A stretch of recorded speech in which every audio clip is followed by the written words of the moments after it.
大家好，比特币连续跌了4天，也不知道该干嘛。等下来聊一聊比特币，感觉有一个看涨楔形，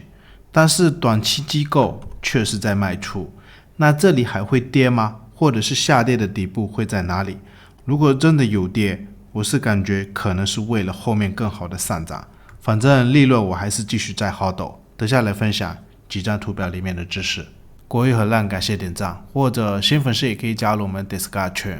另外，如果你正在考虑交易加密货币，我个人是选择使用 OKX 交易所，它是全球最大的加密货币交易所之一。视频下方有我的 OKX 邀请注册链接，现货合约交易手续费永久返佣 20%。我们先来看一下比特币日线这张图表，类上的数据今天照样不聊哦，或者是来看一下，感觉比特币有一个看涨楔形的结构，也就是我们观察一下。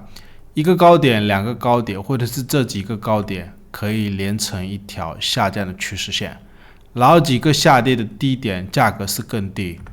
以往的经验，这种结构有可能只是主力在刻意打压价格，或者是在洗盘。因为我们可以看一下，毕竟比特币2年多以来的涨幅，从15000美金涨到现在的10万美金，空间涨多了。这个位置有可能只是正常的牛市回撤哦，因为昨天的视频再跟大家提到的那个 Pi Cycle， 也就是包等指标，然后再配合也就是比特币这一波牛市，每一次从高点的回撤接近 30%， 然后包括这个位置 75K 跌到 50K 的低点，也是回撤了接近 30%。那现在的比特币从高点历史最高点跌到接近这个10万美金，其实也就跌了 18% 左右。那如果这个位置真的是一个看涨楔形的结构，短期是感觉有一点弱哦，这个位置我也猜不准它的低点到底会跌到哪里。但是我们可以看一下价格低点更低，现在的这一个 KD 指标，它目前是在背离。明天能不能收一根多方抵抗的拇指线？有可能这个位置比特币会不会先盘整一段时间？当然，它如果再弱一点的话，因为机构现在是没有继续买入哦。我们可以看一下这个数据，比特币的 ETF 贝莱德的 IBIT， 也就是17号的时候是继续卖出了100万、千万、亿，2亿6千万左右哦。所以我们来看一下比特币周线的这张图表。那经过2周的下跌，我们尽量观察一下，也就是这个上升趋势线，它这个位置能不能守？如果不能守的情况下，或者是这一个趋势万一跌破的情况下，那比特币底部或者是波段的低点会跌到哪里？我们可以参考这一个比特币贪婪与恐慌的这一个指标，也就是可以看一下这一波比特币的牛市，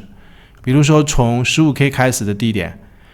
别人在恐慌的时候，这个数值如果低于30，下方的这个红色下方全部都是30到20的区间。如果当你看到别人在恐慌，或者是这个指标低于30的时候，包括当时这个位置 25K 指标低于30的时候，后面价格也是涨的。以及我们看一下比特币当时跌到5万美金左右的时候，1次、2次、3次，这个指标差不多在20到26附近，有可能就是很重要的波段的底部。包括我们看一下当时比特币在 75K 左右，这个指标也是在20到30的区间。所以我们尽量观察一下目前的这个恐慌与贪婪指数，它的数值是在接近36附近啊。那如果真的这个位置我也不确定，最好是能给我守住，因为我的观点是有可能只是牛市中的正常回撤，这整个区间估计全部都是盘整。然后我们来看一下比特币月线的这张图表，我们来看一下 Power Law 或者是权力通道指标，可以观察一下比特币2022年 15K 的底部，或者是2019年这一个疫情恐慌的底部，包括2015年这一个绿色的通道，是比特币历史上非常重要的几次或者是牛市启动的底部。那我们看一下，也就是自2022年的 15K 涨到目前，比特币是一直在挑战这一条白色的线啊。